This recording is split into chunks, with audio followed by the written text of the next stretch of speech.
Hey, you're wide receiver Khalil Shakir, right? I sure am, kid. Here, go long. Whoa! You're pretty good at football, man. And you guys are pretty good at pizza. Oh, sick. Dude. What is up, everybody? Welcome to this Trainwreck Sports Podcast, where we are here to pay the bills. And what an episode we have tonight. The first episode, at least since I've been a part of this podcast, that we are previewing an AFC championship game. And I'm joined by the greatest Mike and Mike tag team in the world, Michael Parth and Mike Bunt. We're here tonight. Guys, we were nervous last week. We were like, what is next week's show going to look like? I said as we were leaving, next week we will be back to discuss an AFC championship berth. Here we are. Kansas City Chiefs, Buffalo Bills, Sunday night, AFC championship, Super Bowl berth on the line. It's all here. Every storyline, every narrative, everything, it can play out. What a weekend it's going to be, guys. But we also had one of the best victories in my life for the Buffalo Bills on Sunday this past week over the Ravens in a game that a lot of people picked against the Bills. They were underdogs going in. They get the job done. So let's start there. I'll start with you, Bunt, and we'll come back around here. How did it feel on Sunday going into I know how it felt for you going into the game, because Mike Bunt, who is a notorious early stadium goer, decided to show up at the stadium. How early did you get in there, Mike? I got there 100 minutes before kickoff. So I was feeling some of the anxiousness. I was invited to like 3 tailgates, and normally I would go if the game didn't mean anything. I was like, you know what? I'm just going inside. I think I stood for like 80 consecutive minutes, just like staring at the field. And thank God they won, because I was feeling it beforehand. That's awesome. How about you, Mike? I feel like we got out by the skin of our rear ends with that last play. I mean, there was a minute 30 left. We had a couple timeouts. Surely Josh could have driven down the field for a field goal to get back the lead, but it felt the narrative going around has been the Ravens lost the game more than the Bills won it. But I think the Bills forced Lamar Jackson and most of the Ravens into all those errors. So we got to give credit where credit's due here. But the Bills, they set out to contain Derrick Henry, and at least for the first half and most of the second half, because he only got like 8 touches total in the second half. There was that one drive where Henry and Justice Hill were gashing up the Bills all the way down the field for a touchdown, but Derrick Henry did not get many opportunities in the second half total. He had 8 touches in the second half total, 2 in the fourth quarter. And going back to the first half, he only had 21 yards there. So it wasn't much of their game plan, because they had to play from behind ever since they got that first touchdown to take the lead. But then the Bills just raced ahead, and the Ravens were playing from behind the whole game, and they had to abandon whatever plans they had for Derrick Henry, which weren't very effective in the first half as it was. There's a lot of ways we can dissect this game, but all in all, the Bills did what they had to do in the first half to get a lead and force Lamar into those uncharacteristic errors that we said were the key to beating the Ravens in the first place. Yeah, we'll get into it a little bit more, but Mike, we have a guest on here lined up for the beginning of our show. We have. Go ahead. You give the intro. Yeah, I reached out to the Bills backers of Kansas City and see if we can have someone on our show here. And joining us from there is Jack. Jack, what's going on? It's nice to have you on. How's it going down there? Oh, it's going good. It's going good. Pretty, it's always a great week when Bills are coming in town, play the Chiefs. So, Bills fans all over the place, and yeah, we're ready. So.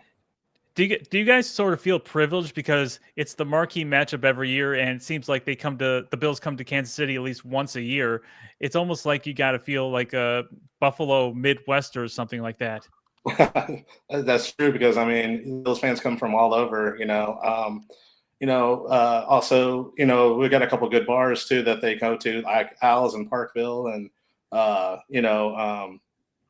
downtown we have another bar down there. So we got Bills fans that come on through from all over and stuff. So, it's awesome that, I'm glad that they, we get to have the Bills coming in town and stuff like that. So it is a privilege and stuff. And I don't know, to me, it feels like a holiday. Can you let us in on the goings on and the events that are going to be happening over the course of Friday, Saturday, and Sunday, off the top of your head? Yeah, there's two places that they Snaps downtown, which is one off of Main Street. Saturdays, I think they have like a pretty good get together down there, and then Al's anytime, up until game time, which is up in Parkville, which is it's a suburb of like downtown Kansas City. So, and then I guess I don't know what time on Sunday that everybody's supposed to meet up at the stadium and stuff. And but yeah, so it's Bills fans are everywhere down here, and we're enjoying it all. So. Can you talk a little bit about your interactions with Kansas City fans, not just leading up to any Bills matchup, but overall, like how they treat you, you guys treat them when you run into each other at bars and watching the weekend games, and then especially when it is a Bills KC matchup upcoming.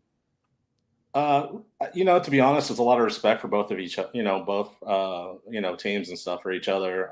Especially with two of the best quarterbacks playing right now with Allen Mahomes and stuff. So, but we have a lot of, we have respect for the Chiefs fans as much as Chiefs fans has respect for us too as well.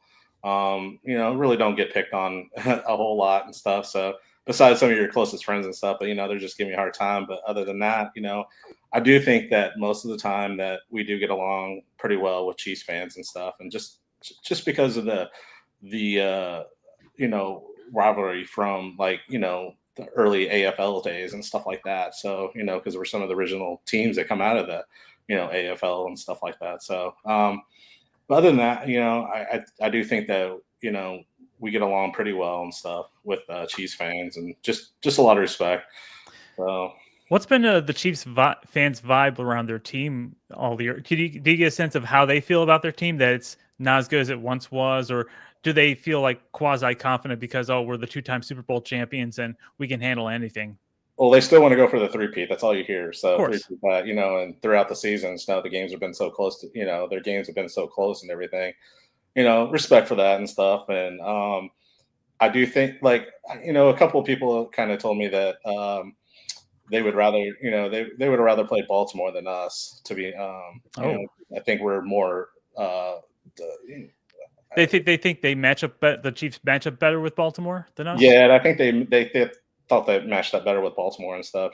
Just because they shut down Henry, basically shut down Lamar because Lamar just not Josh Allen. Josh Allen kind of does it all. So, but I think we have a more balanced offense than what Baltimore had. So I think that's why the Chiefs fans are a little bit leery about us coming in, because we got the running game going and we also got the passing game going. Then we got Allen, and defense has been playing a little bit better too as late. So I think they would have rather played Baltimore and stuff than us. So I'm sure you've been getting an up close look at all these Chiefs games as they've been aired in your area. When they're not airing simultaneously as Bills games and you're watching that via satellite or whatever means. The Chiefs have been escaping by the skin of their ass all season with toes out of bounds, field goals missed, field goals blocked, other teams driving for their own game-winning field goals and having their snaps bobbled or whatever. How do you think the Chiefs fans feel, or what sense have you gotten about how they feel about all these close wins and the Deus Ex Machina and the Black Voodoo magic, as people have termed it, ways that they've won games? Are they feeling like that they are not as good as they should be, as the record says, or do they feel like the fates are all with them, and no matter how these games are being played, that they're just going to come out on top if it's a close game every time? You know what I mean? Yeah.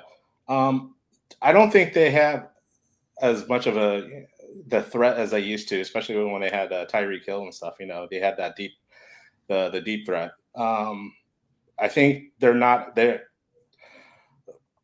They feel good about their wins and stuff. I know that they've been close and everything. A W is a W is basically what they say. So, but I think they are still pretty confident about their defense, and then Mahomes and then Kelsey and stuff, because they also play better in the in the playoffs than what they did in the regular season. But it seems like that every year, though. They kind of turn it up a little bit, so they're a little bit more positive. Have more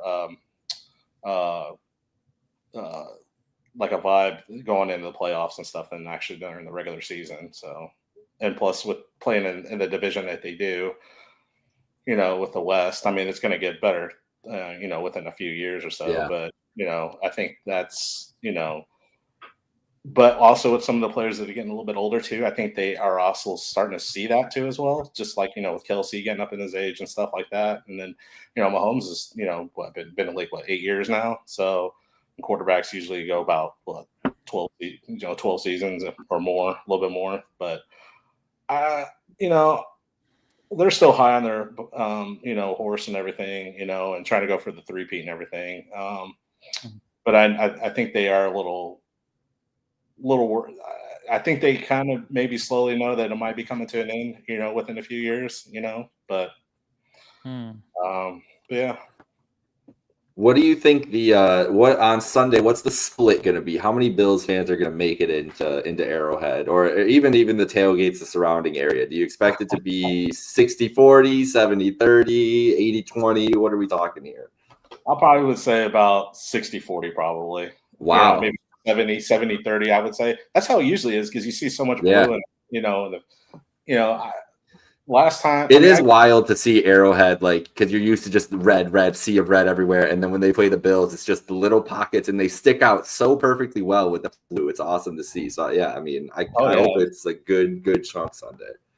And especially last playoff. I mean, the last playoff game I went to was 2001 when it was back and forth the 13-second game and stuff. So it was incredible just seeing all the Bills fans and everywhere. I mean, because they were everywhere. I mean, I would probably say that game was probably about 50-50 or 60-40 probably. That's crazy. Crazy. There was a lot of Bills fans, even in tailgating and stuff too as well. So, and even the ones that don't go to the game, they're all over the city and stuff too, going to bars and stuff and just watching the game too as well. So that's awesome. We're everywhere. So yeah. Have you had any experience with in the past, during the Brady dynasty with Patriots fans, and compare and contrast, anybody that you've come across and met during that era with the Chiefs fans and their dynasty era? Not really, because down here, I mean, it's mostly it's all. I mean, it's Chiefs country and stuff down here. Yeah. I mean, they do compare them to the Patriots and stuff. Back in the day, Mahomes is one of the top quarterbacks as well. Just not a Brady yet, but he's getting up there. So it's hard because back then I didn't really know a lot of Patriots fans and stuff and couldn't compare this Chiefs fan and stuff to that dynasty and stuff. But, they're there, so if they, like I said, if they get lucky and go off and win and stuff and, this dynasty, so then, yeah, it'll be like the next Patriots dynasty. So. Let's hope that is not the case. Hope we put a stop to that this Sunday. Jack, thank you for coming. What is your prediction Sunday though? You gotta put some pen to paper here and give us something. What do you think is gonna happen? I do think I think our defense is going to step up. I am a little worried about Tyler Rapp, if he's going to be in or not. I know he had that injury last week, so missing Bishop probably be in there and stuff. So I think Mahomes and them will take a shot downfield a couple times, but I do feel confident of our defense. Long as Milano is going to be healthy too with that hamstring injury that he has, and shadowing Kelsey, and then we got Bernard too, can shadowing as well. So I'm not too worried about the running game. So I would, with the Bills having a strong running game, balance and everything, I think Amari Cooper's going to step up in this game too as well. I'm hoping Kincaid too as well. I think, and then Shakir does everything. So I'm going 24-21 Bills, and we win with a Bass field goal at the end. Nice. Ooh. All right, I love that. Any other questions, guys? Anything? All good. All right, Jack, thank you so much for joining, man. Enjoy the occasion this weekend. Take it all in your city, and go Bills. Oh yeah, definitely go Bills. Go Bills. All right, appreciate it, man. Shout out to the Bills backers everywhere, around the country, because it is a dedicated group. Here in Chicago, there's 3 great bars that are packed out every single Sunday. There's actually a bar called Lila's here in Chicago where I will send it to you guys on this coming up this week, because the man there Mike sends a hype up email before every game, and it gets me ready to go. Like I'm locked in right after it. He's locked in. I'm locked in. So that was great. Shout out to the KC Bills backers. And if you're looking for a tailgate, Game Day Hospitality tailgate will be in Kansas City. They're live on site at Arrowhead. So check out all their information. Do we want to go into anything else, Ravens, gentlemen, or do we want to get into this? Yeah, let's just spend let's wrap a couple minutes with the Ravens, okay. And then we can move on full with the Chiefs. And I'll just start it out since I was the one that wanted to talk about this quick. First off, I just want to say, like, that was a great win for the Bills over the weekend. And it's a win that changes some narratives about the Bills, especially their play in the playoffs. But ultimately, if they want to get rid of the biggest narrative, they're going to have to find a way to get a win this Sunday against Kansas City. What I was excited about the Bills against Baltimore was that I didn't think they had any answers going into that game for slowing down Lamar Jackson and the Ravens offense. And I'm still convinced that they really don't have a ton of answers to slow down that offense, but they were able to come up with big plays in big moments, and they didn't have to go to a shootout to win that game. And that really impresses me because a lot of people went into that game thinking, well, the only way the Bills are going to win this is if they play a shootout, is if they score 30-plus points. And you know what the Bills ended up showing? Our brand of football is good enough to beat anybody in this league. We don't need to score 40 to be an MVP. We can play in the 20s. And from the 10-minute point of the first quarter to the 2-minute point of the fourth quarter, the Ravens had 12 points during that span of 53 minutes of football. Mm-hmm. That's unbelievable. 3 takeaways, big moments. Can you rely on takeaways all the time? No, because takeaways do have an aspect of luck. But as we've seen with Kansas City, what does Kansas City do great? They know how to have the game script work out for them. They get timely takeaways. They get timely conversions. They make big plays at big moments, and they let their opponents often lose games more than they go out and win games. And that's the thing that a lot of football fans don't understand. And I said this on Pat Moran's podcast yesterday. For the first 5 to 6 years of Josh Allen's career, Josh Allen put up amazing numbers. He was one of the best quarterbacks in the league. But you know what?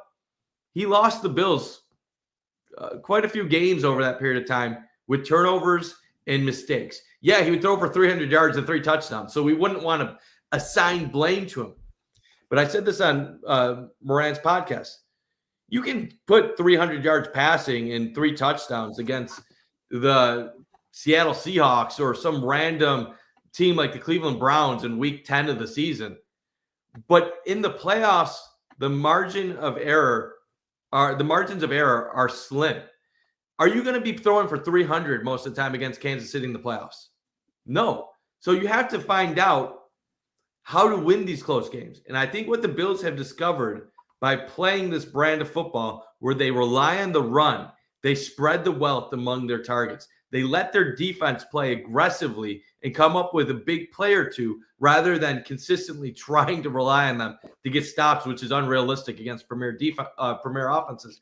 What they have found out is if we protect the ball and we force a couple takeaways, we're almost impossible to beat. And that is, I think, what we have seen since Joe Brady took over as offensive coordinator. And that's what we saw on Sunday against the Ravens. And it's not going to be the flashiest example, but if the Bills can do that against Kansas City, they'll basically be doing to the Chiefs what the Chiefs try to do to everyone else. You'll have a chance to win and go to the Super Bowl. A way that you can describe what you just said, Mike, is the way that the Bills are now set up is the margin for error is much higher because the team can win in much more ways than they used to be able to. That's what that balance has created.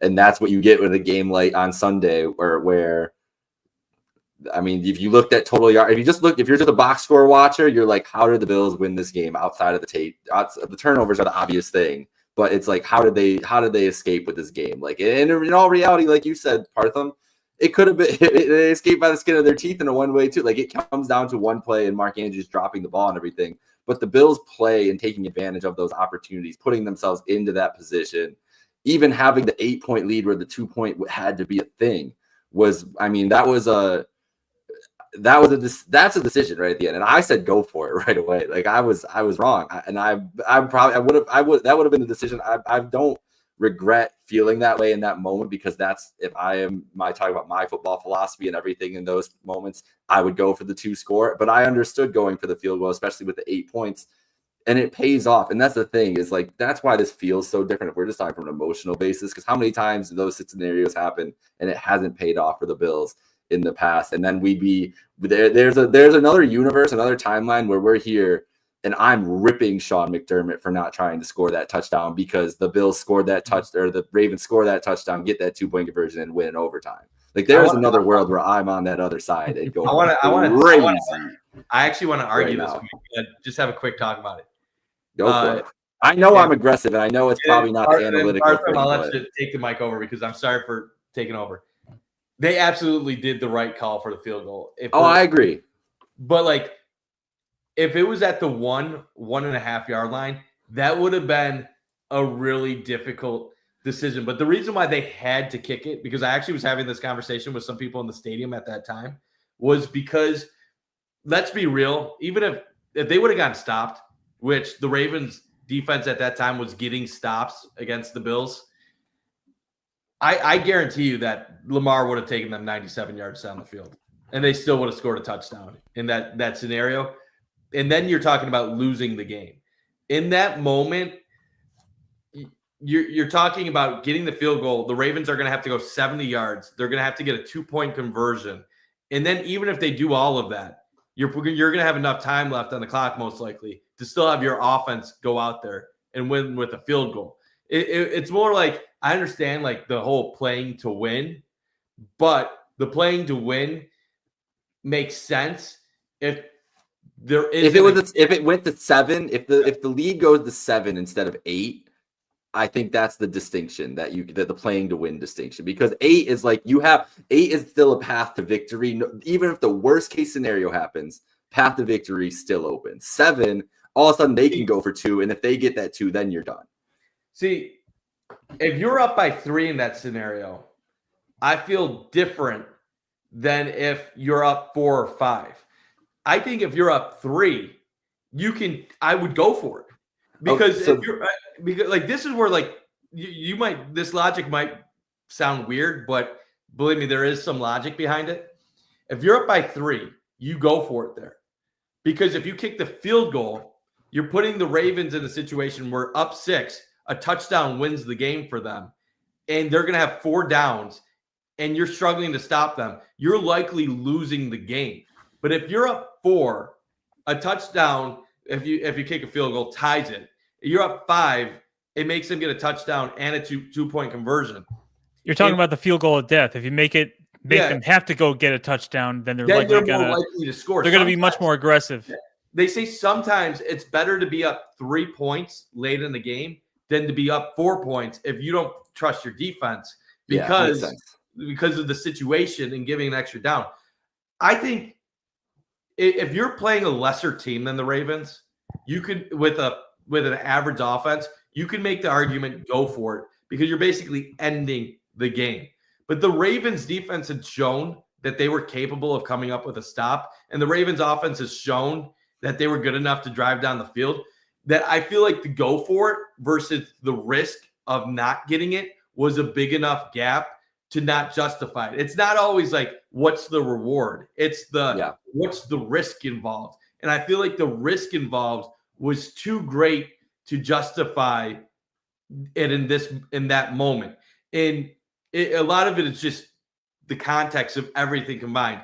But if they did go for it and they convert it, like you said, the game was going to be over. And so there is justification for it. I think the distinction, after just getting stuffed on 3rd and goal, I think there was what they wanted to do.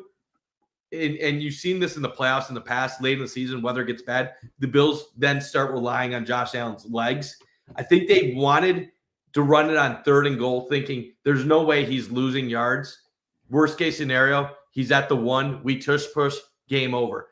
when he lost yards on second down or got no gain, I think that scared them. And they're like, we can't risk this from the 3-yard line. Yeah. I get it. I understand the logic, and I in the moment wanted to go for it, understood it because it is the path to more wins, everything. I do think though, if it was to 7, if this is just a philosophical discussion at this point, if it was 7, Baltimore, knowing John Harbaugh's tendencies, he's going for 2 if they score that touchdown. So if everything in this game plays out exactly the same, that 2-point conversion is for the win. It's a 7-point game. So I get with 8, it's okay.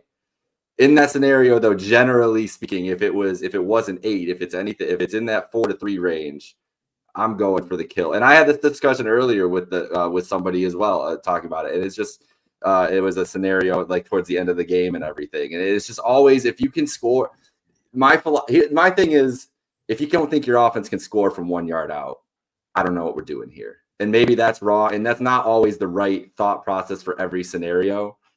But generally speaking, and if you think your defense can't stop 97 yards, and Mike, I do agree. I think that Baltimore would have gotten down the field and had a chance to win that game even from 97 yards. The answer might be different if it was Kansas City, though. Like, let's be real, same situation, you're playing the Chiefs. Maybe you go for it because you don't trust as much that Patrick Mahomes is going to be able to go down 97 yards. Difference being Lamar, and this was one last thing I'll say. I'm sorry, Mike, so much. Everybody was talking about the lack of a pass rush. I actually thought the Bills defense was playing contain most of the game, and that Lamar wasn't getting time because they couldn't get a pass rush. He was getting time because they didn't want him to have running lanes to basically expose them down the field. And Aaron Quinn talks about it on Cover One all the time. With the Ravens offense, you can't stop them for 60 minutes.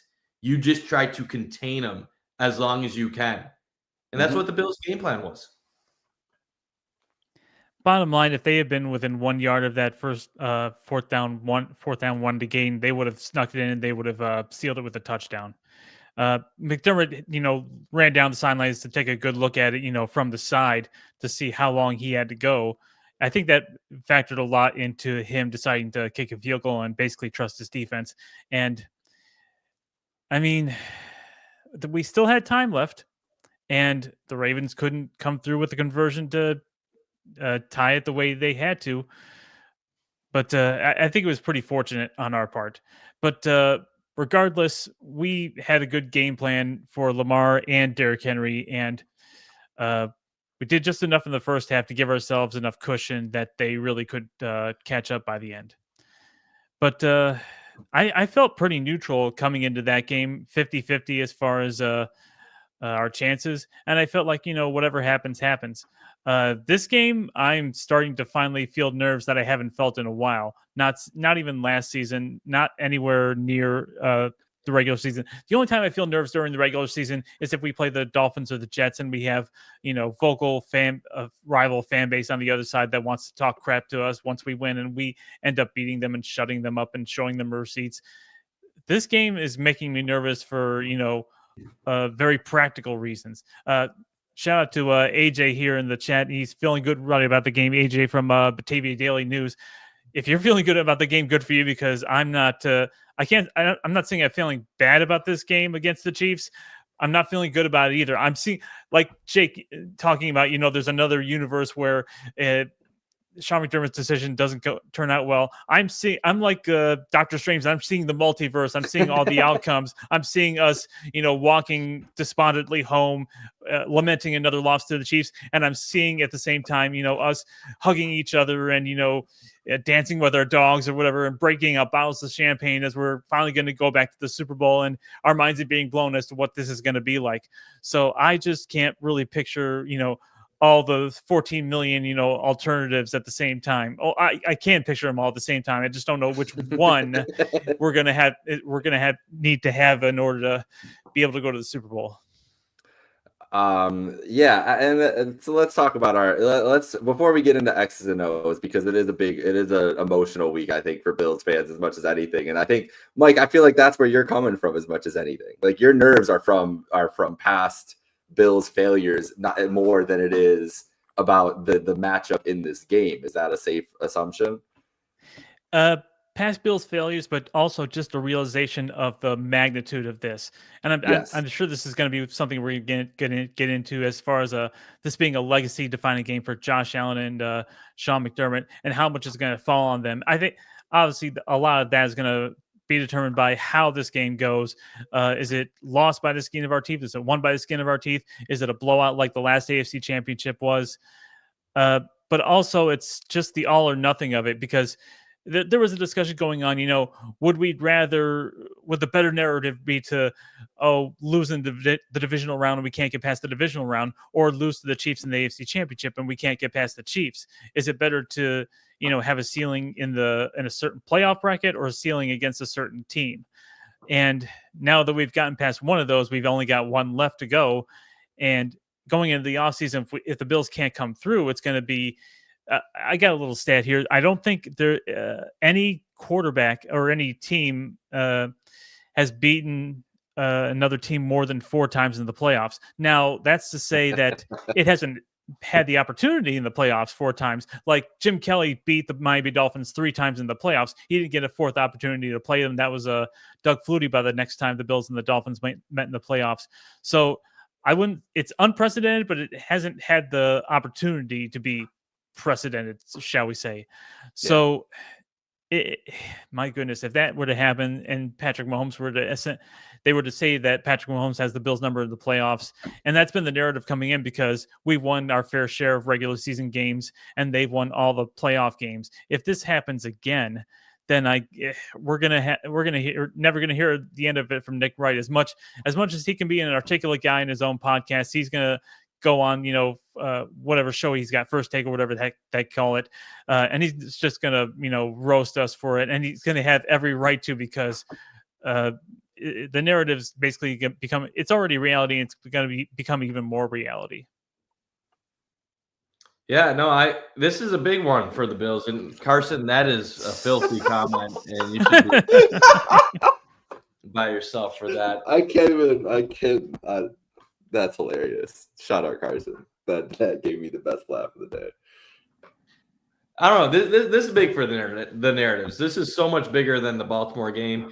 At least like on one end, we're no longer talking like, can McDermott win a big playoff game? Like, yes, he can. He just did.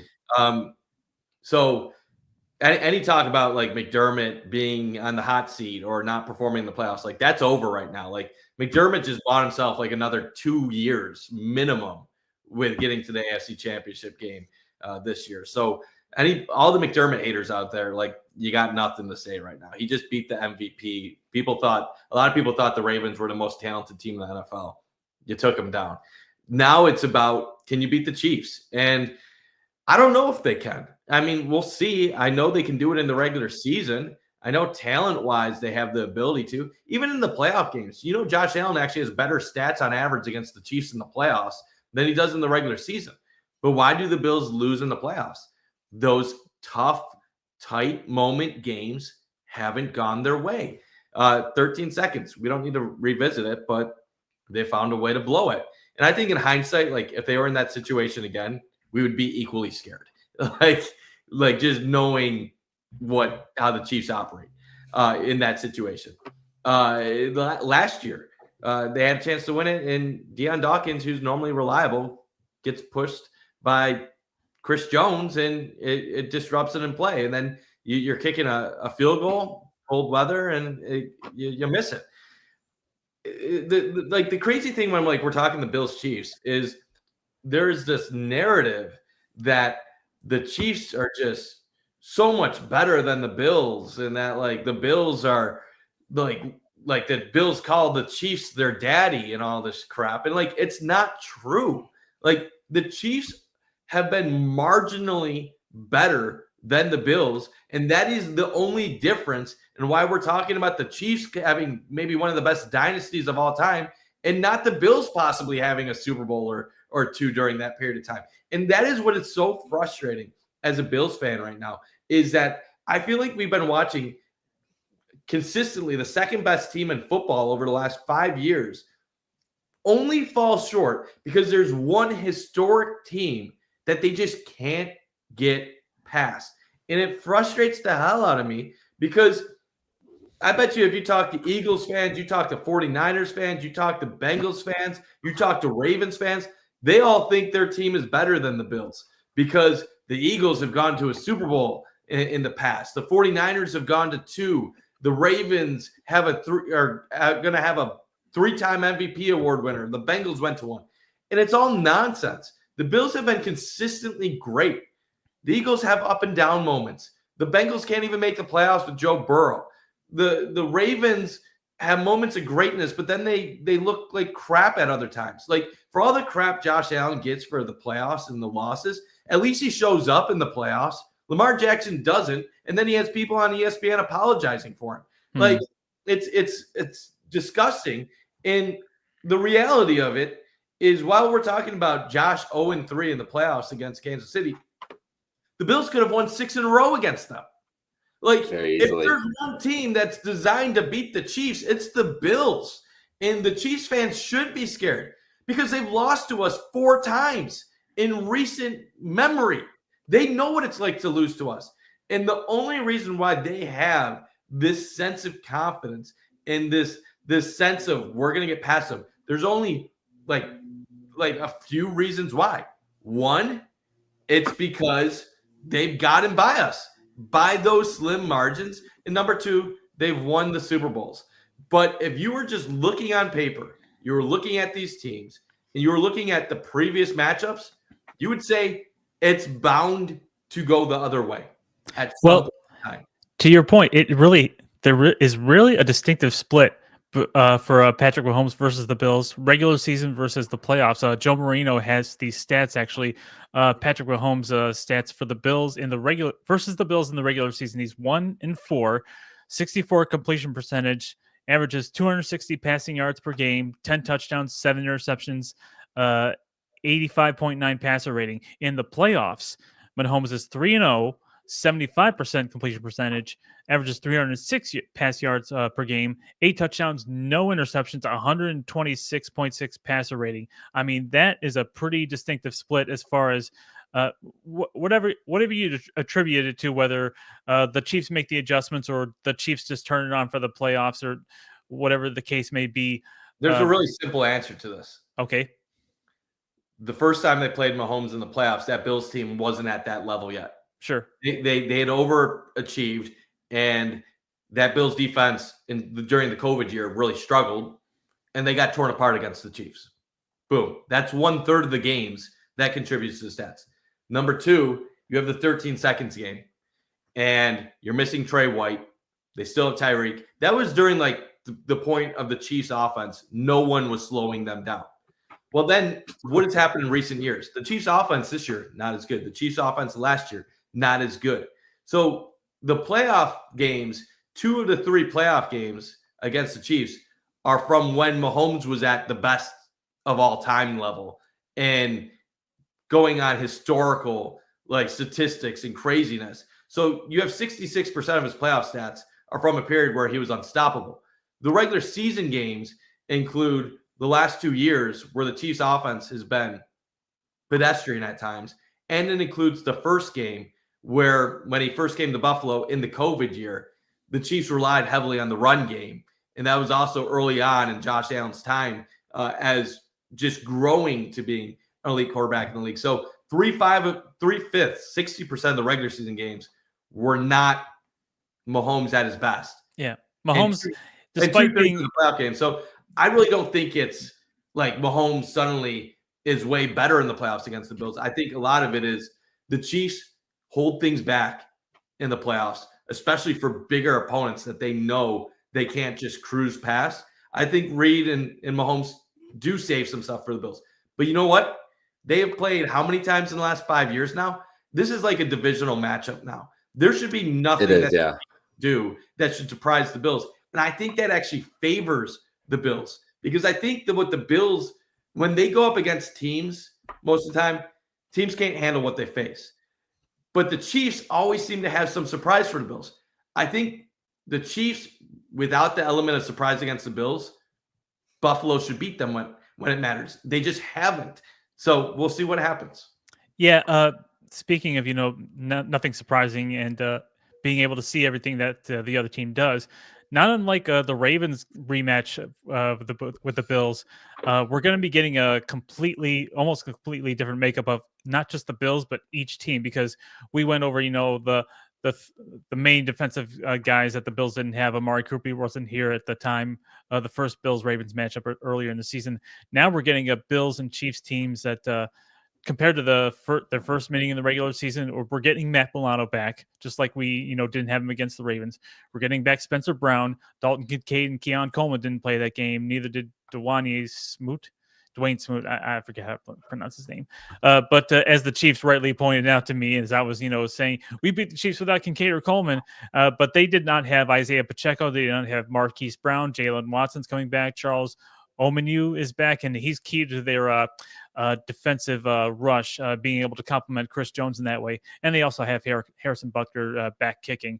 So this, as much as the Chiefs offense has been somewhat limited, they have not scored more than 30 points this season. They've hit 30 on 2 occasions. They have not surpassed 30 at all this season.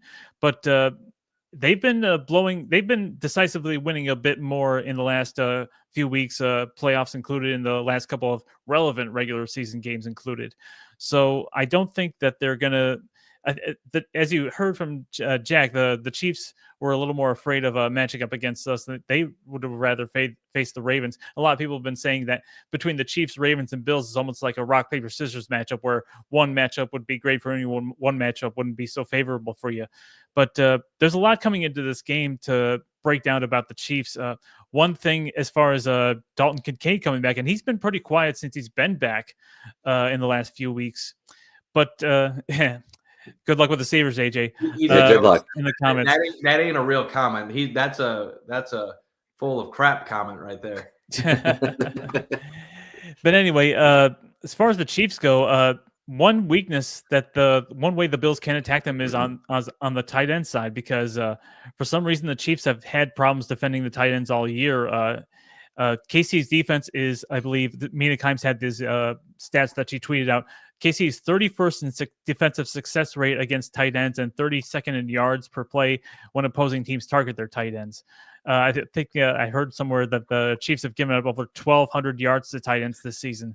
So if ever Dalton Kincaid is going to have a breakout game, this should be it. Also, the Chiefs have not been stopping the run very well from Week 15 versus the Browns on. They've been 21st in rush EPA per allowed. The Bills in the same time period have had the 4th best rush defense, so compliment to us.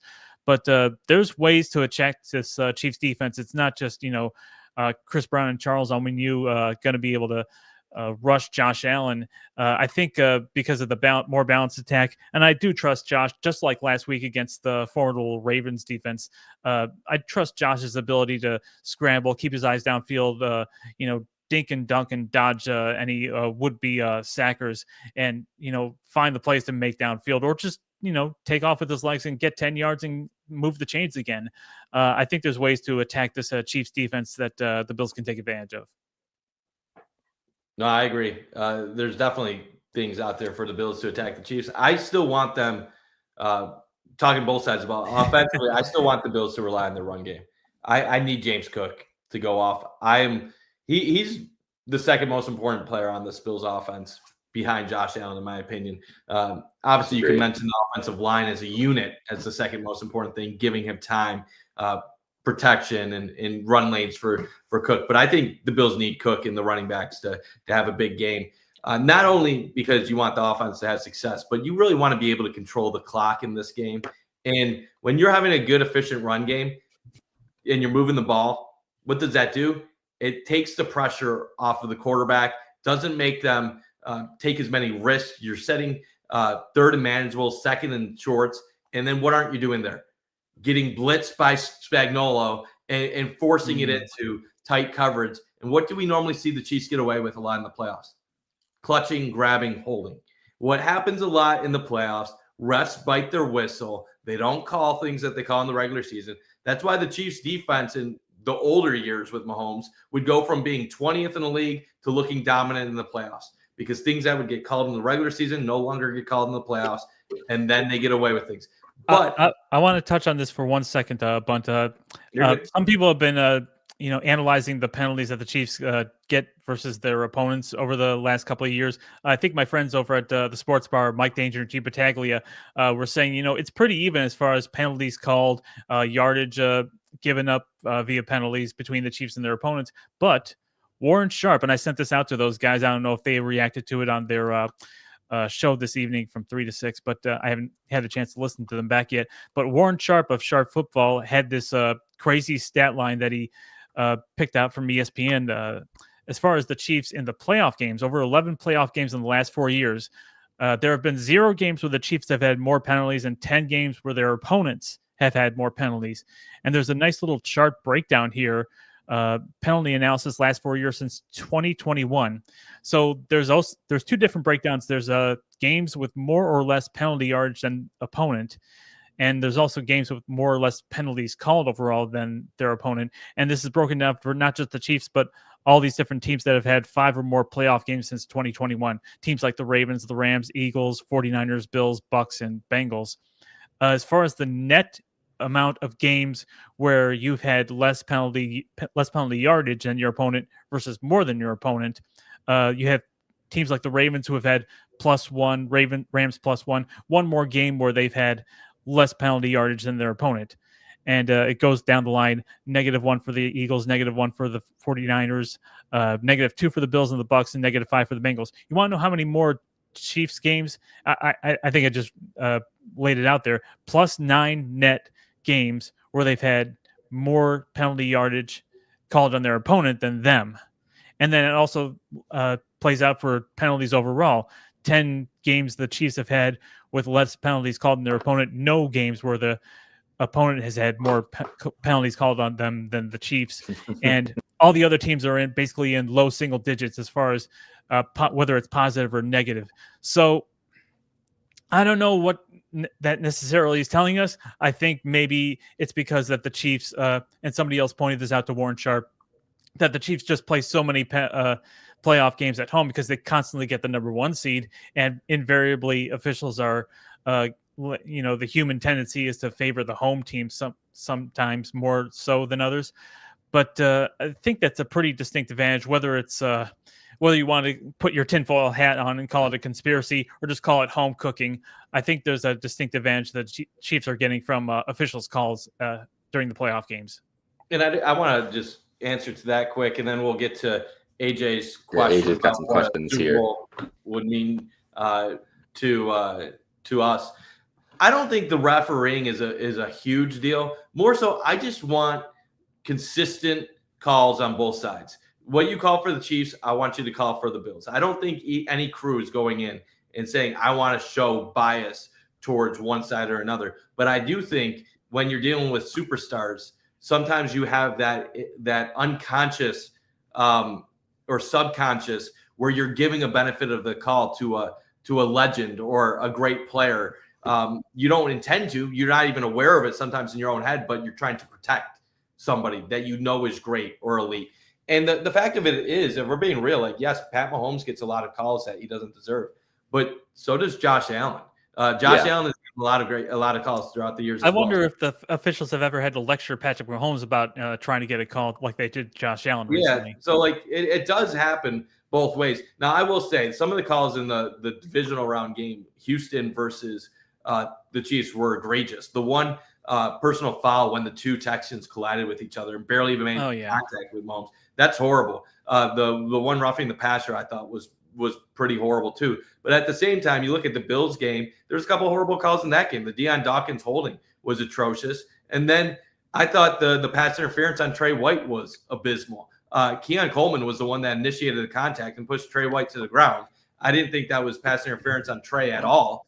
But so people could say, well, the Bills got a touchdown after that. That instead of kicking a longer field goal, that's a 4-point swing, possibly 7-point swing in the divisional round game in which you win by a close margin. So when you have great teams, big moments, big calls, when they go the wrong way, you're going to have a tendency to call them out. I don't think refs are deliberately going out of their way to favor the Chiefs. Now, what I will say is that I think the narrative that refs go out of their way to favor the Chiefs will actually benefit the Bills this week. Because what normally happens when you have something swing too far one way. Mhm. It's a normal reaction in for humans to then pull back on that a little bit and put it on the other side. So all we've been hearing about all week is how the Chiefs get all these big calls in these playoff games and everything goes their way.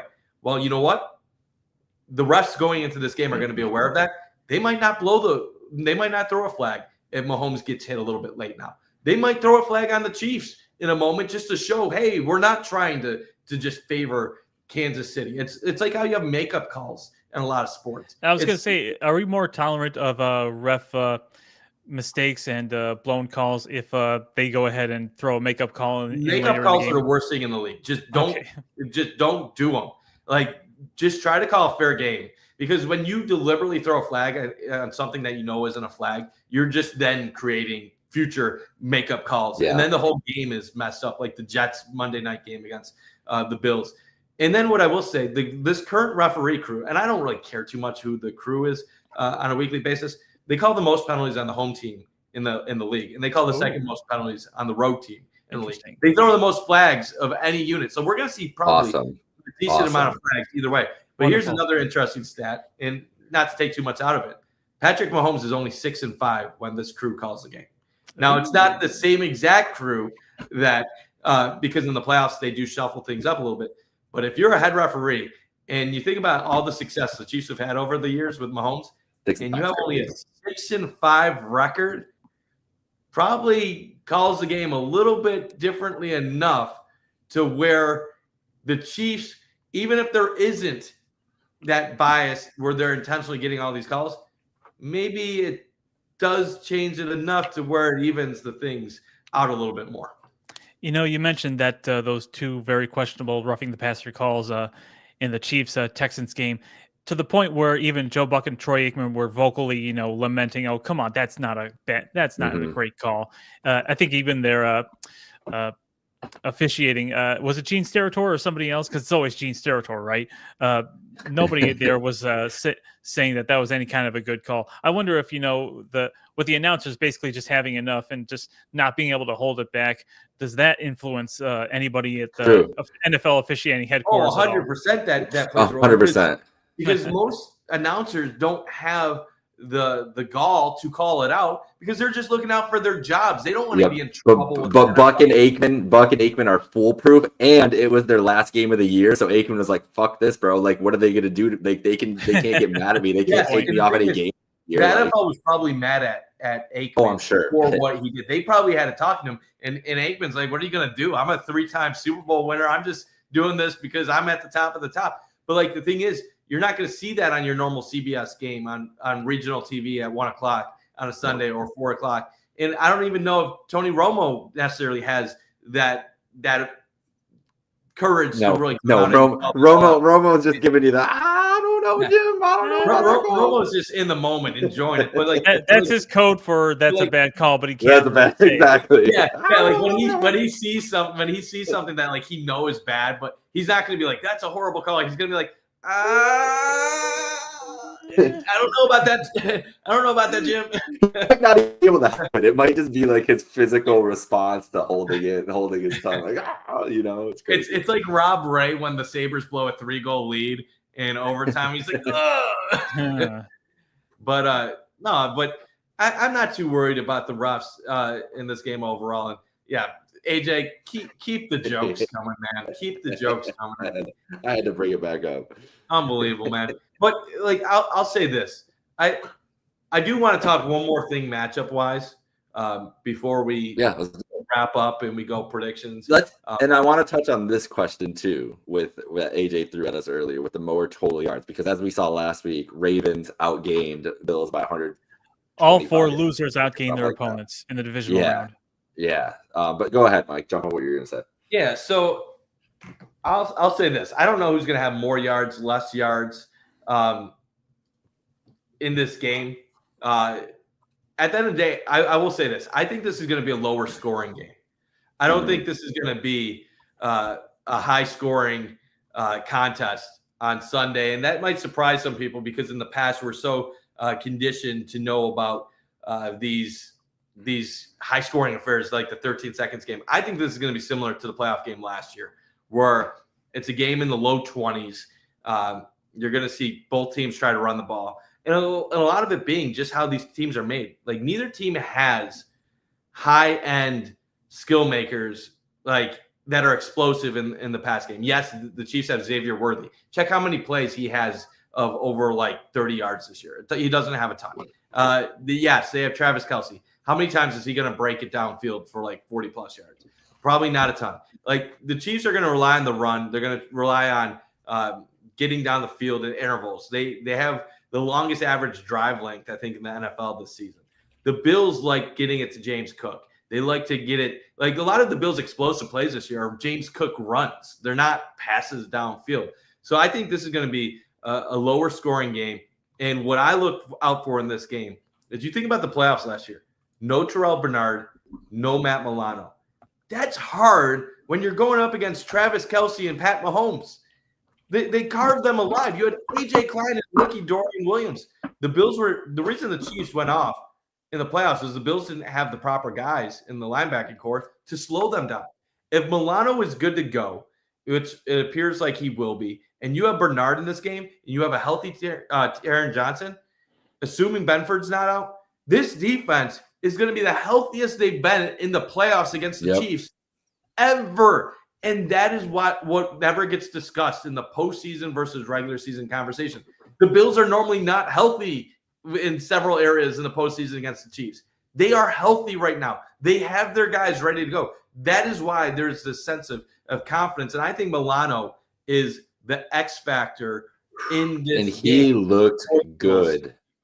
If he plays like he did against the Ravens, against the Chiefs, it's going to be tough for the Chiefs to score 20-plus points in this game. Now, watch Mahomes go for 35 or something crazy because, I will say that Mahomes does take it up a notch in the playoffs. Like, there's no denying it. And Chiefs fans, that's part of the reason they have confidence. But I think Milano is the X factor because he didn't play the first game, but I think Kelce only had 2 catches for 8 yards against the Bills in the 9-point loss in Buffalo. If Milano and Bernard are both good to go and they can contain Kelce, how is the Chiefs offense going to win this game? Well, I'm not saying a little bit, but what will be their way of attacking the Bills? Well, as far as the run game goes, I don't think we have a whole lot to be worrying about the run game. I mean, Isaiah Pacheco is back from injury, but every Kansas City prognosticator is saying Kareem Hunt has actually been the more dynamic running back of the two. He has, yeah. And ironically, Xavier Worthy has not been much of a downfield threat. He's been more of a weapon in the rushing game with jet sweeps and sweep plays.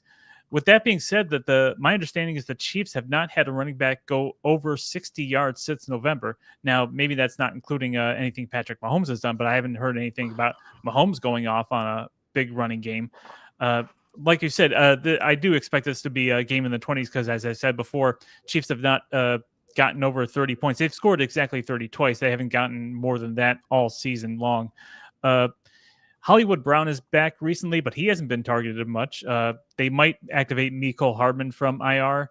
As far as the passing game goes, the Bills have not had much success. And to your point, Bunt, of course, the Bills defense hasn't been fully healthy on many different levels, but they've only sacked Mahomes 3 times in all these playoff games that they previously 3 total times in all these 3 playoff games that they previously played. But the Chiefs do have vulnerabilities at their tackle positions. One way that everybody's been pointing out that the Chiefs have tried to address that is a Joe Tooney, their left guard, has switched to left tackle to help their pass protection, and a guy named Mike Caliendo, no relation to Frank, has stepped in at right guard. He's a veteran. He's okay. Joe Tooney has been okay at left tackle, but not great. I think we do have especially with Groot and Von Miller, we do have some guys that can challenge those guys in ways that they're not used to, especially in their different positions or being backups that they are. So let's see. Offensive linemen, the last 3 games of the regular season have only allowed 1 sack on Mahomes compared to 35 sacks in the previous game. So it has helped out in their pass defense, the defense of the pass rush. So looks like it's going to be a little bit tougher getting to Mahomes than it was previously in our first matchup. But with a fully healthy defense, I do expect a different matchup, not unlike the rematch with the Ravens this time. And Yeah. I don't know Go if you ahead. had something, Jake. You go ahead. No, I agree with all the points you guys said. I'll keep it. I want to get to AJ's question here. And I'll just keep it short and sweet for the matchup wise, because I do feel confident going into this matchup. I said at the beginning, and it's because the block for me with the Chiefs, and I think for the Bill, I believe it's more just a mental thing and mental execution as much as anything else. I think on the field, the Bills match up really well with the Chiefs, the way that they can attack them. I agree with you, Mike, that the opportunity is to lean on the run game and to possess the ball. Houston won the time of possession, and as we said, the yardage battle. All the losing teams won the yardage battle last week. That 15-play, 82-yard drive Houston had, and then the Chiefs come back and answer with their own long drive as well. The Bills can replicate that all day on Sunday, and I think the biggest matchup you have to look for is the Texans ran right at George Karlaftis all day. He's not a great run defender, and Spencer Brown will have the advantage in that matchup.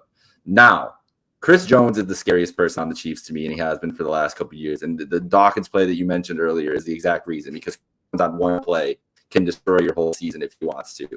So the point in this game is to get to a point where he doesn't have the opportunity to make a play that impacts you in that way. I think that's by possessing the ball, attacking them in the run game, playing that mistake-free football. If the Bills played the game they played all year and don't get in their own way, they should beat this team. Like I truly believe that. I feel better about this matchup than I did going into last week. I think the Bills, like they did against that team on November 17th, they were a physical football team that day. They said, we are just going to grind you out and you will not last this game with us. And yes, it came down to the end, but they were not able to outlast the Bills. And I think the Bills are built to do that again. And just here's the thing, like with the motivation level for the last couple years, it's a lot more. I think there's way more pressure on the Chiefs going into this. If we're just talking, pressure level and that kind of thing, to do the three-peat on this last leg of a long run, playoff runs takes a lot out of you. And I know football's got a super long off season. It's not the same as like, a basketball team going into late January or late June and then playing around the season, and they have like some rust coming on the field and everything like that. But this is a long run, and this is as we talked about a lot on this show, the team that's matched up with them the best on their run. And there's all these other teams that can claim they're better than the Bills, whatever. They're not. This is the team who matches up best with them. This is the team who's been able to best them. And like you said earlier, Mike, the odds in every other scenario, the odds break in the other team's favor at some point. So why not this time around? This is the best chance they have had since the 90s to go to the Super Bowl and win a Super Bowl. As we talked about that 2020 game, that team wasn't ready. It was a happy to be here attitude in that game. This is not that same scenario. And I think that's why we all kind of feel differently about this. And then I'll jump right on to AJ's question here. What would a Super Bowl mean to all of us to get, to me personally, I've gone through a couple different iterations of it this week. I think right now where I'm at, and this is going to kind of be a cop-out because it isn't about me. I'm thinking more like I'm lucky enough to have two grandmas who are still alive, who are lifetime Bills fans. My grandma on my dad's side, Lenora, shout out Lenora Marshall. If you're both listening, they might be on Facebook right now. Had season tickets to the Bills, watched every Bills game every Sunday. Like, those are the people I'm thinking about in my life. My aunts, uncles, my parents, like all these people who have gone through all this time, all this turnover, and now to taste it again here and have this real opportunity, it would mean everything to see them happy. Like my happiness, of course, like I want to be happy. I will enjoy the Super Bowl. I'm going to cry no matter what happens at the end of the game Sunday. I cried last Sunday. I was bawling my eyes out because it feels so much like I've never felt this before. This is the realest possibility this has ever felt going into any football game I've had. None of the divisional games felt like this last year because it was still a step away, not the championship game. Championship game from back then, 2020, never felt like this. It was more like a hope and a prayer, like maybe we can make something happen. This feels like what are the odds? The Super Bowl odds, the spread is 2 points.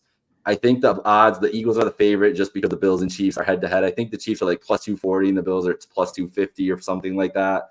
Vegas is telling us this is a virtual pick 'em. It's normally like plus 210 to plus like 250 for most of them. So it's like very close.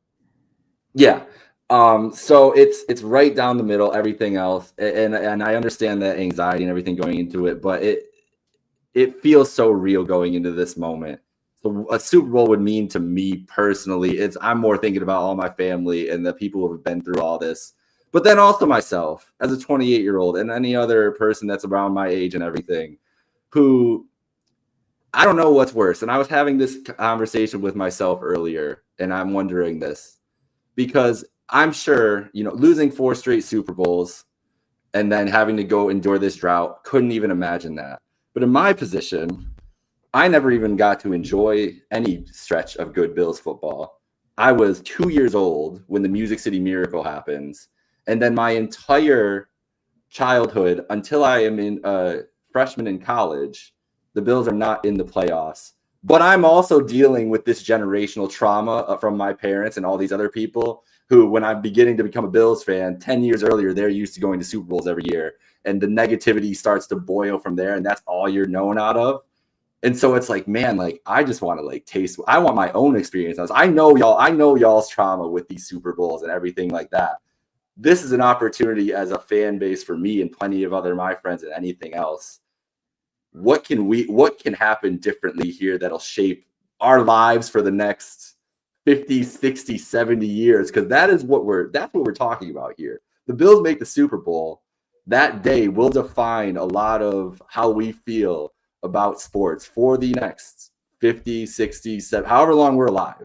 That's the stakes. So that's why when I put immortality on the line here, it is NFL immortality, because the Bills making the Super Bowl again, Josh Allen making the Super Bowl, them getting back to this, it would be an amazing story on its own. But to do it with the context of the Kansas City Chiefs and everything that we've talked about on this show, I've thought a lot about this week with the refs thing in the NFL, right? Like, what if there was a big conspiracy theory and the league was going to favor somebody and bias and everything else? Do they care more about the three-peat, or do they care more about the Bills winning the first Super Bowl ever in this history? Because you think of teams that have got this attention. And people have been saying they care more about Taylor Swift being in the suites and being able to show her in the Super Bowl. They already did it last year. They don't need to do that again. That could be, but that's what I'm saying. You have Mike, this, and I think Matt Bovee talked about this too. And Tim Graham wrote a great article today about teams that have overcome, the Cavs, the Cubs, the Red Sox, all these teams have overcome this generations of losing and everything else. And then you talk about Matt Bovee going to a wrestling term about finishing the story, Cody Rhodes. Yep. What's the bigger, isn't that the thing the NFL would want? You can build Mahomes and Reed and they're Teflon. It doesn't matter if they lose, they never win another Super Bowl. They've had the run. You have the opportunity here, if you are the NFL and you're a conspiracy theorist and you're looking at this, to create the next big super duper uber superstar in the Chiefs NFL. Are Roman Reigns. Yeah. The Bills you have to put over Roman Reigns enough times for Cody Rhodes beating him to mean something. So and that's where we're at. If the Chiefs do nothing but win, it's going to be like WCW back in the old days where the NWO just ran roughshod over everybody and it never ended. But the Bills beating the Chiefs now would be the ultimate story because they finally overcame their big, bad, unbeatable rival. This is where it's all made. This is where a legacy, an eternal legacy is made for Josh Allen. You beat the Chiefs here after just beating the Ravens, and then you finish it off with a Super Bowl. Josh Allen is iconic for the rest of his life.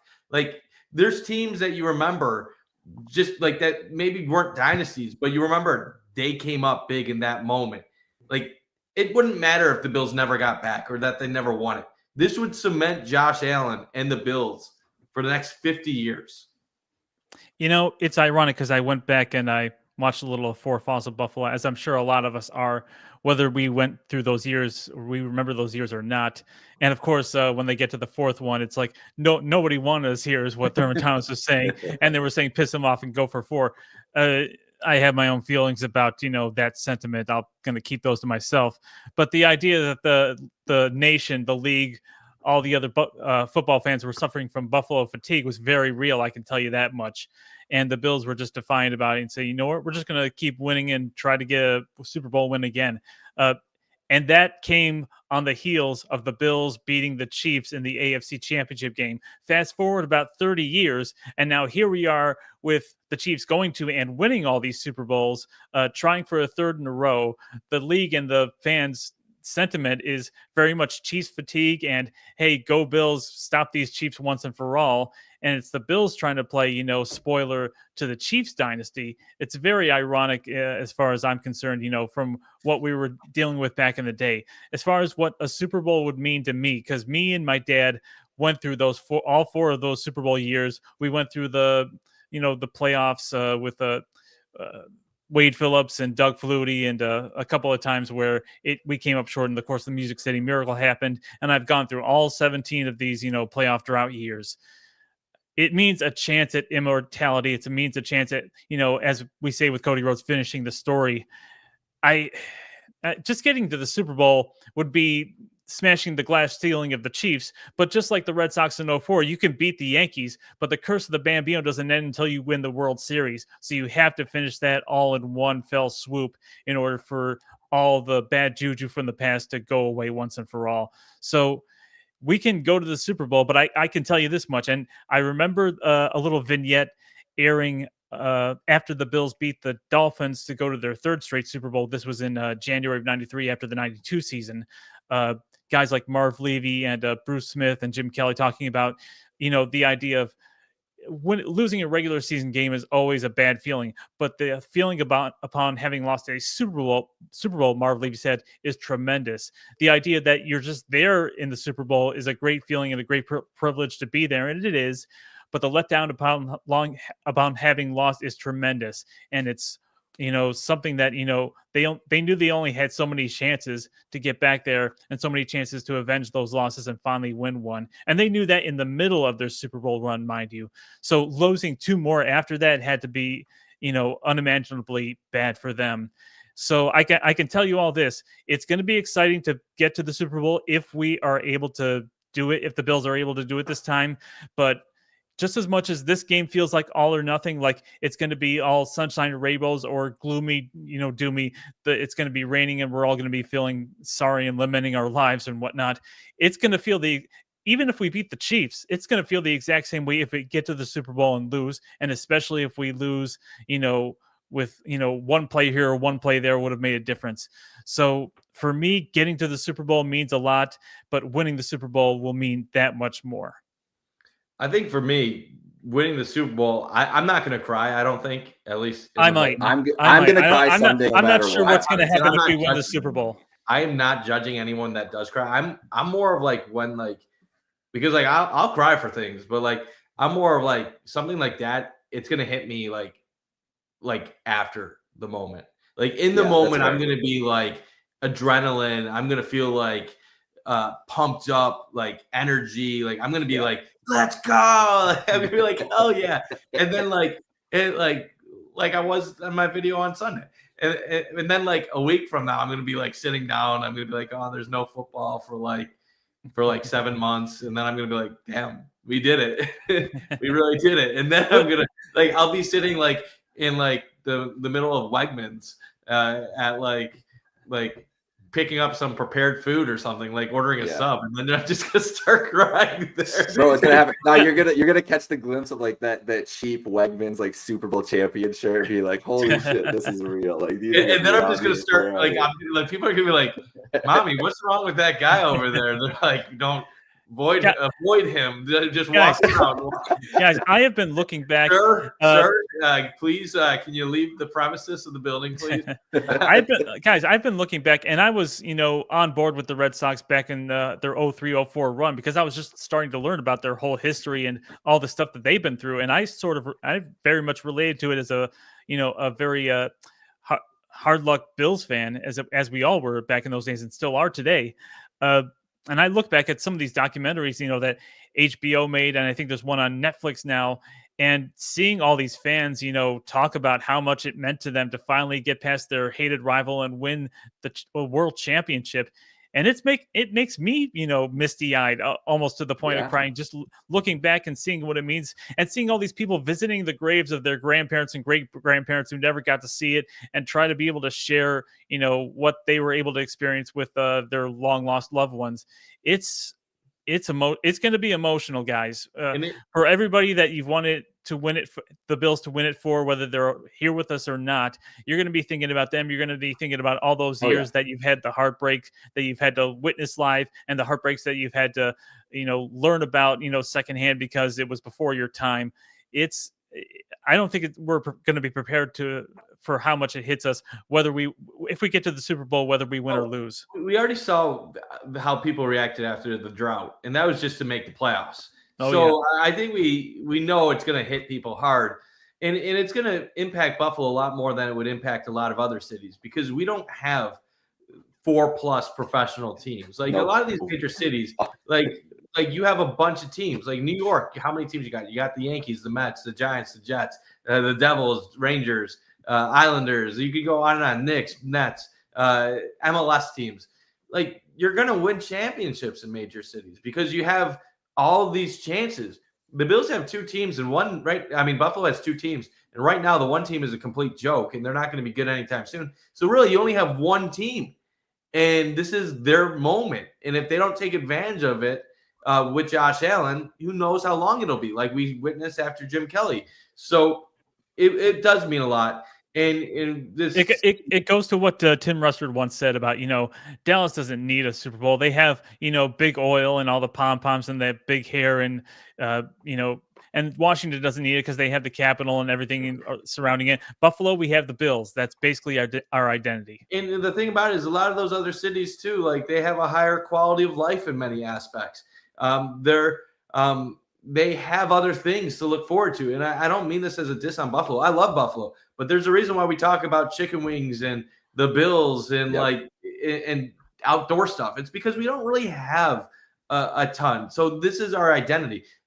From the outside, a lot of the rest of the country looks down on us. They mock us.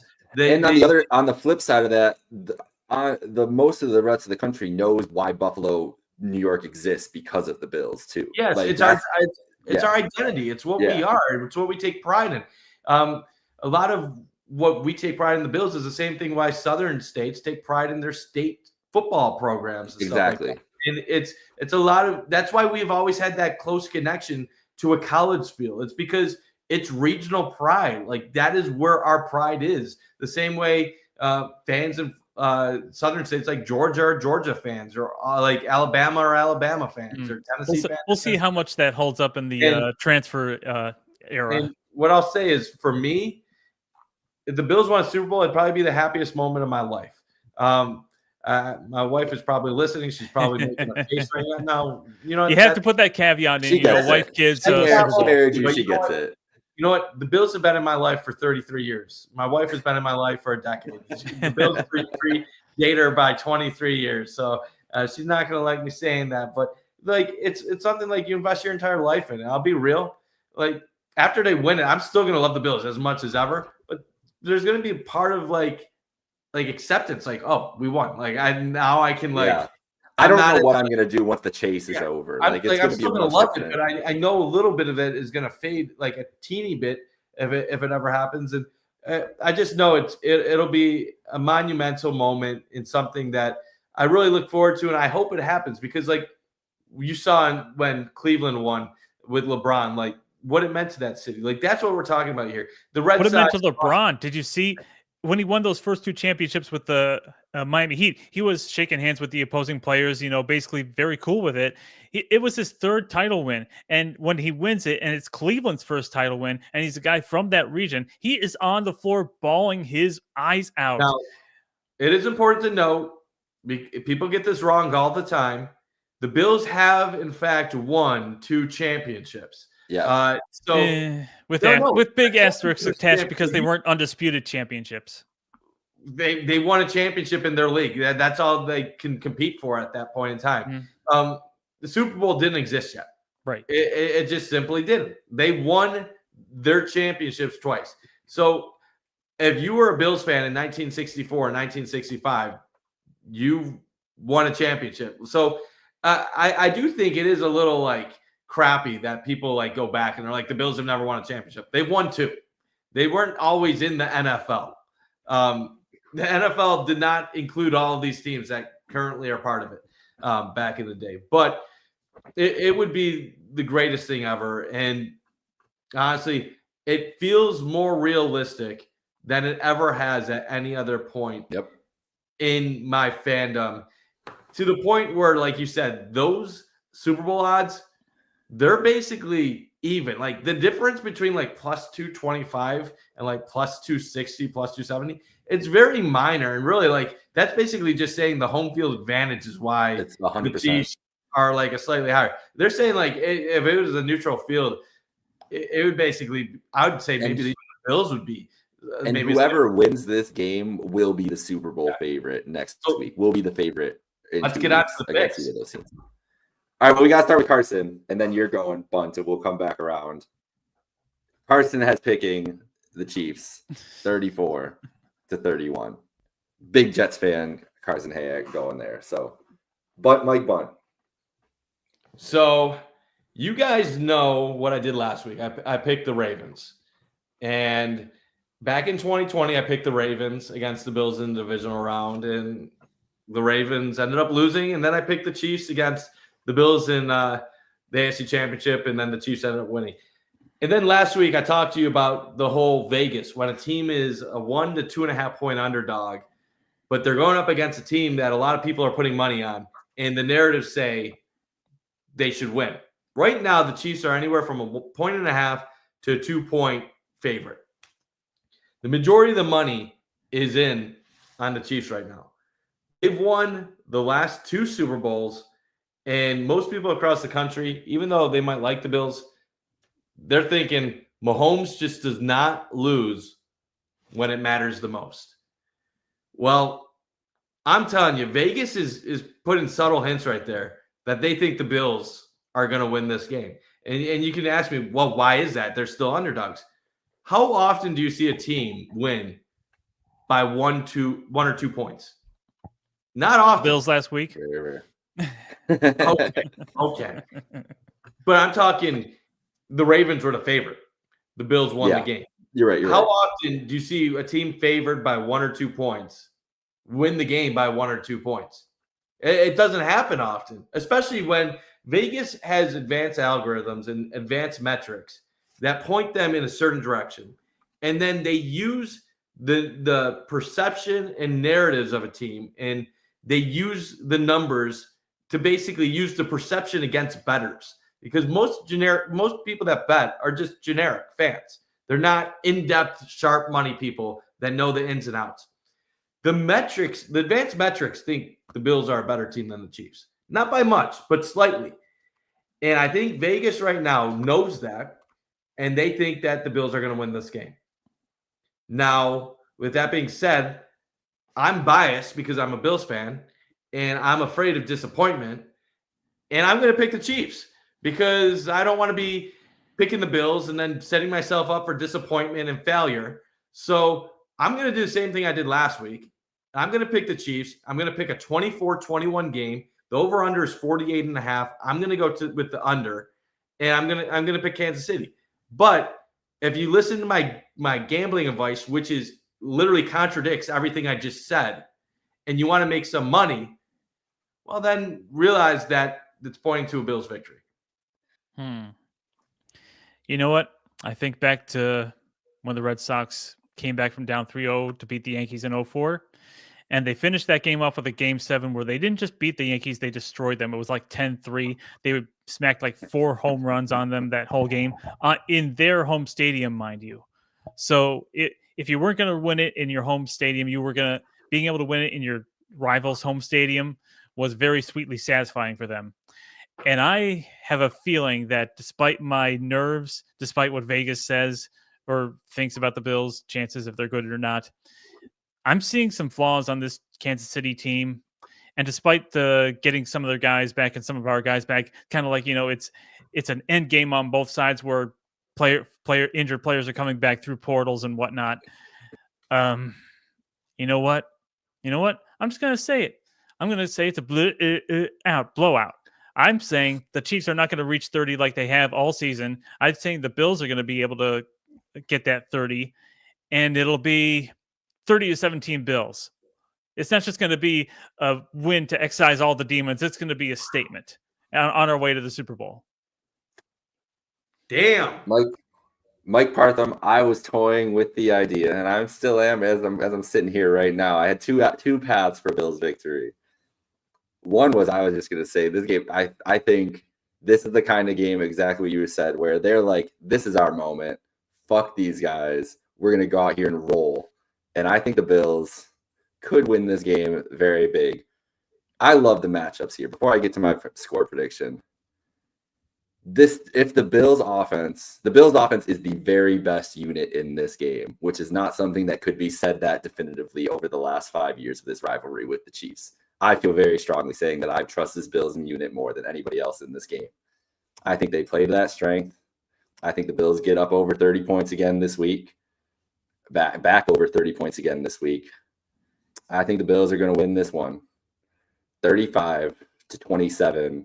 And I think that touchdown's a late touchdown by the Chiefs to even get it to a one-score game, to even have a chance to come and beat the Bills. I think the Bills. I feel so much. I don't. And by Sunday, I'm gonna be a wreck. Don't get me wrong, guys. Of course. And it was like, guys, it was like I was feeling like I was playing music. I'm hyped up before the second that I turned on the sound and heard Jim Nance and Romo and they're panning over Highmark. Like I've never felt my stomach turn like that, like in a moment's notice. Like it was crazy. So I know that I will not feel this confident as game time comes. You guys realize in my clear mind. Right? You guys realize what you just did. You guys just picked the Bills to go to the Super Bowl. I'm ready. Howard Simon's been thinking the Bills to go to the Super Bowl all season. This is what we've been hoping for since 2021, since the AFC Championship during the COVID year. Like, dude, this was a transition year. Like, it's crazy, man. Like, you know, they don't have the talent to compete. It's like I forget. Like, isn't there like a Matthew McConaughey like commercial about like new beginnings or something like that? Like, like every Lincoln. Yeah, like all I'm thinking right now is it's like all those guys had to go like in order for this to be like the team that finally does it. And like I don't know, did you guys see the tailgate beers Avengers symbol? Like right now, like I'm feeling it, man. I picked the Chiefs, so I'm not in on the whole parade, but like I certainly feel like it's possible. The last time we were here, it was like, oh my God, we have a chance to go to the Super Bowl, but we're not going to beat them. And they were like 8.5 point underdogs in that game. Yeah, like it was crazy. It was like it was hopeful thinking. Now this doesn't feel like hopeful thinking. Like this feels like you play this game 10 times, like you're probably splitting it, like, or it's like 4 out of 10 or 5 out of 10 or something like that. Yep. I have taken a different approach with this playoffs personally, where I think it is helping me, and maybe it's going to set me up for complete disappointment and failure, but I'm not even accepting the possibility of thinking about the Bills losing these games. Like seriously, but I think that this is the first, and I'm an extremely optimistic person just by nature. So it's usually not hard for me to do these things. But now I'm doing this and building this up because I also like truly believe that this team can win the Super Bowl. In years past, we could find injuries, flaws, can't get over this team, don't have the experience, can't win big games, whatever narratives you want to say about it. They have at least have one example of proving against that. I think doesn't it feel like the pressure is off of them? Like it almost feels like they're playing like they knew they were good, but they knew that people across the country were doubting them. So they're playing loose. I think a lot of that is because certain guys are gone too, to be honest. Yeah. The fact that a lot of those veterans that were part of loss after loss after loss in the big moments are gone. I think it is allowing this younger team that has many players that haven't gone through all those experiences to feel more loose in these moments. And then you combine that with a quarterback that doesn't feel the pressure to target a specific individual. And on top of it, they know they're just as good as the Chiefs. While in the past, I don't know if they had the answers. And I think the run game plays a huge role in this too. They have more ways of winning games. And I'll just finish my part up by saying the same thing you just said, Jake. My approach has been completely different this playoffs. In the past, last year, I had this confidence, but I was afraid of disappointment. The year before against the Bengals, I'm like, we're gonna get our butts kicked. Like I did not feel good about that Bengals game at all. This year, I went into it like we know we can run the ball well. Josh is having a tremendous season. He's been protecting the ball. Our defense might not be elite, but they're coming up with big plays. I just feel like we have the right recipe in place right now. And if they would have gone out and gotten blown out last week, I would have been upset. But I have remained calm. I have not let the nerves hit me at all. And I've kind of just taken the approach, whatever happens, happens. This was not supposed to be the year that they were expected to have based on national prognosticators. Let's see how far they can take it. And I'm not going to freak out. I'm going to stay calm and just see what happens. I like it. A couple of good signs here. I believe Ryan Talbot has this sort of exclusive someone sent to him. If you recall that infamous scene in the X-Files where the smoking man says that as long as I live, the Bills never win a Super Bowl. William B. Davis, the actor who played that guy, on Facebook says, I am today officially removing my curse on the Buffalo Bills. If they are able to defeat Kansas City, I will permit them to go on and win the Super Bowl. Go Bills, go cigarette smoking man. And of course, one more thing to keep in mind as far as people who are no longer with us, a certain former Hall of Fame running back is not among the living anymore. Maybe that lifts another curse among that Now we've we're had, talking. that we've had ever since 1994, the last time you were in the Super Bowl. This was AJ. Oh yeah, I saw that. Your Sunday will be filled with positive energy and good vibes, says the Chinese fortune cookie. He wasn't even going to get Chinese today. He was going to go out and then get a pizza or something. He just randomly got Chinese. And before opening the fortune cookie, he was like, wouldn't it be crazy if it says something about Sunday? Opens it up. Boom. Dude, I'm telling you, like, if they don't win this year, I'm never going to watch the Bills again because this might be their everything's and let's talk about the fact that there is currently snow and an ice skating street in New Orleans, Louisiana, where the Super Bowl is being played. You know what? Who knows? Maybe by the time that's the Super Bowl, it'll be an outdoor game. Like, who knows? But guys, one last thing. To be able to go to a Super Bowl, the Bills have, of course, been to many. They've been to 4. None of them were in New Orleans. I think there hasn't been a place with more Super Bowls than New Orleans. It's almost like going to the WWE title match at WrestleMania at Madison Square Garden. You're going to the place that has more history with, big games than any other. So the Bills being able to go to and win a Super Bowl in New Orleans of all places and be able to party in that city, that is almost too perfect. I can't wait. The Silverdome. That's where we're going to be. Remember that Silverdome, brother. Yeah, the Superdome will be a great place there. It's all right. Let's just get to Sunday, guys. Let's just get to Sunday and get there. It's going to be great. We will have coverage all weekend long on all our channels. I'm sure Bunt and Partham are going to have stuff on their socials. Tomorrow, I believe we will have a Bills roundtable with a lot of train wreck people coming on, and I don't even know what we're going to talk about. Probably just our feelings more than anything. So stay tuned, Mike. Yes, I'll let you know about that. That's the timing on it and everything.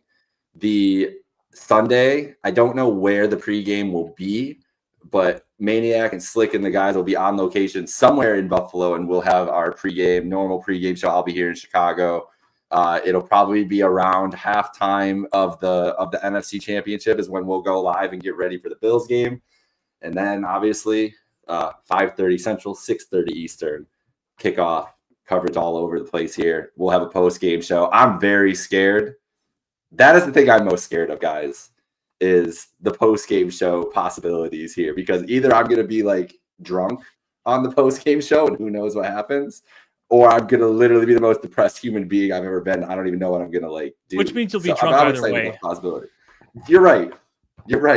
Either way, listen, the nervous Labatt's were flowing during the game last week, so I'm sure it'll happen again. But Mike Partham, there's only one thing we have left to do before we go here. Take us home. Let's go Bills. Go Bills, folks. Have a great week. We'll see you soon.